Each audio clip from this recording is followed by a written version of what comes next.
மோகனோட அம்மாவும் தங்கையும் போலீஸ் வேன்ல வீட்டுக்கு போயிட்டு இருந்தாங்க. கணவர் இந்த உலகத்தை விட்டு மறைஞ்சு போன கவலை ரேகாவோட முகத்துல தெளிவா இருந்தது. அவங்க தொடர்ந்து அழுதுகிட்டே இருந்தாங்க. அவங்க உலகமே தன்னை விட்டு போயிட்ட மாதிரி.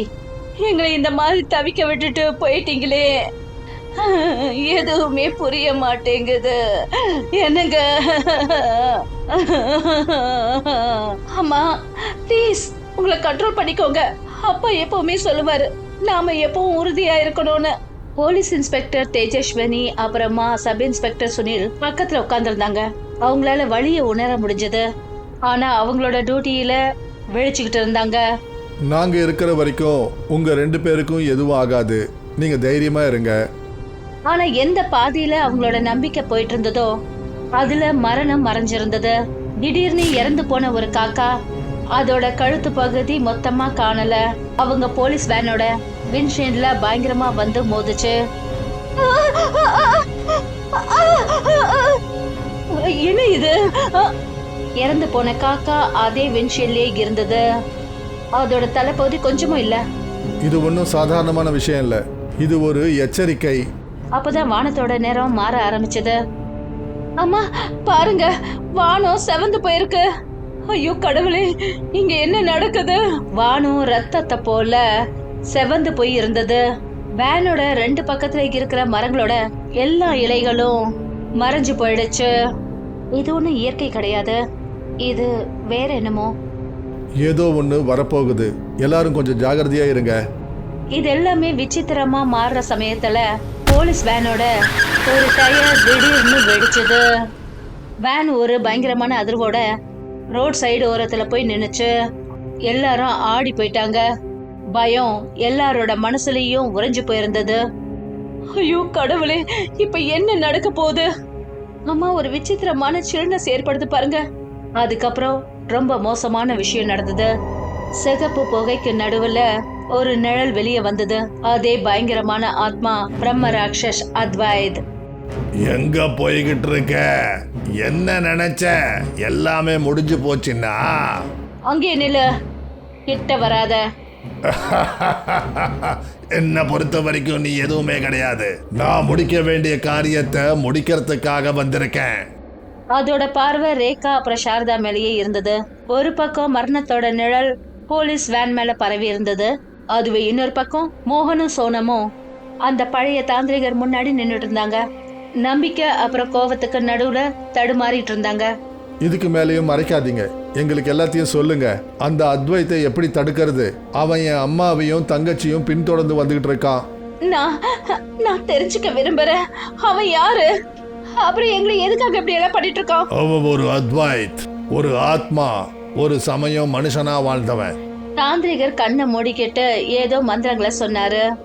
எதையோ அவர் பார்த்தது போல. எந்த மரத்தை நீ கல்யாணம் பண்ணிக்கிட்டியோ அது சாதாரண மரம் இல்ல, அதுல இருந்தது அத்வைத்தோட ஆத்மா.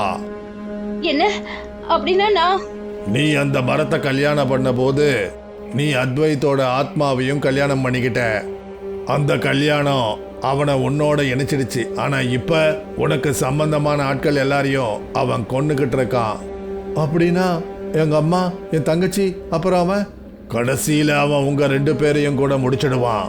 அந்த கல்யாணம் அவனுக்கு ஒரு பந்தமாயிடுச்சு. அந்த பந்தம் மாறும். அவனை நம்மளால தடுக்க முடியுங்களா? அதுக்கு விலை கொடுக்கணும், வாழ்க்கை அப்புறம் நம்பிக்கைய. மர்மம் என்னன்னு தெரிஞ்சிடுச்சு.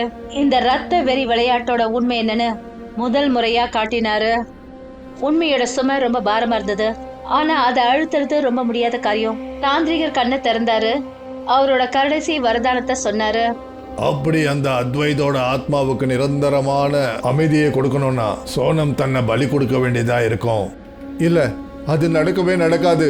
சோனம் எங்கேயுமே போக மாட்டா. மோகன், ஒருவேளை நான் என் உயிரை விடுறதுனால உங்க அம்மா உங்க தங்கச்சியை காப்பாற்ற முடியும்னா அதுக்கு நான் தயாரா இருக்கேன். வாய மூடு, நீ ஒரு வார்த்தை கூட பேசக்கூடாது. நான் யாரையும் இழக்க விரும்பல, அதுலயும் உன்னை முக்கியமா முடியாது.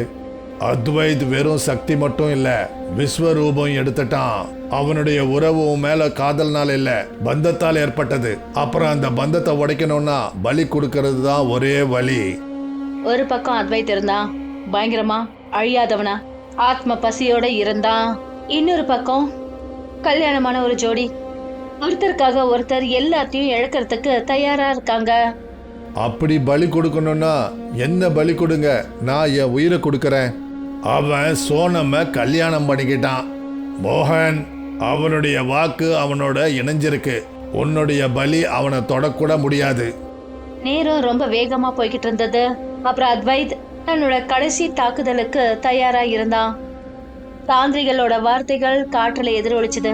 அப்புறம் அதே சமயம் இன்னொரு பக்கம் மரணம் தன்னுடைய ஆட்டத்தை ஆரம்பிச்சிடுச்சு.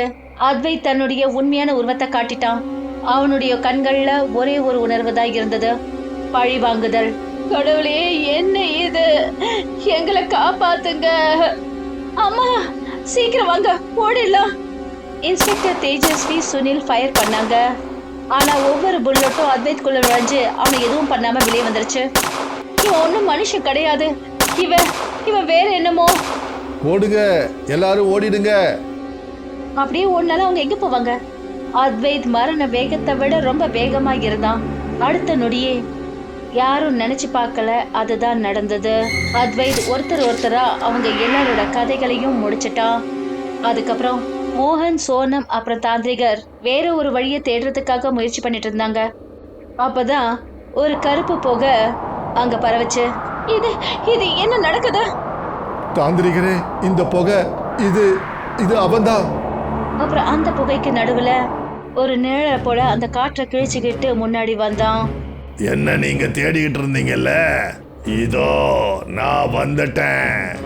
இல்ல, இது என்ன? இது அத்வைதோட கைகள்ல ஏதோ இருந்தது. 4 தலைகள் ரத்தத்துல நனைஞ்சு போய், கண்கள் இப்பவும் திறந்தே இருந்தது. 2 போலீஸ் ஆபீசர்ஸ், அப்புறம் ரேகா, சாரதாவோடது. அம்மா, சாரதா!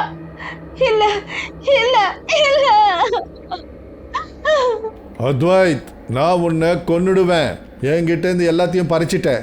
நீ என்கிட்ட இருந்து என் வாழ்க்கைய பறிச்சிருக்க. இப்போ நான் உங்ககிட்ட இருந்து எல்லா உறவுகளையும் பறிச்சுக்குவேன்.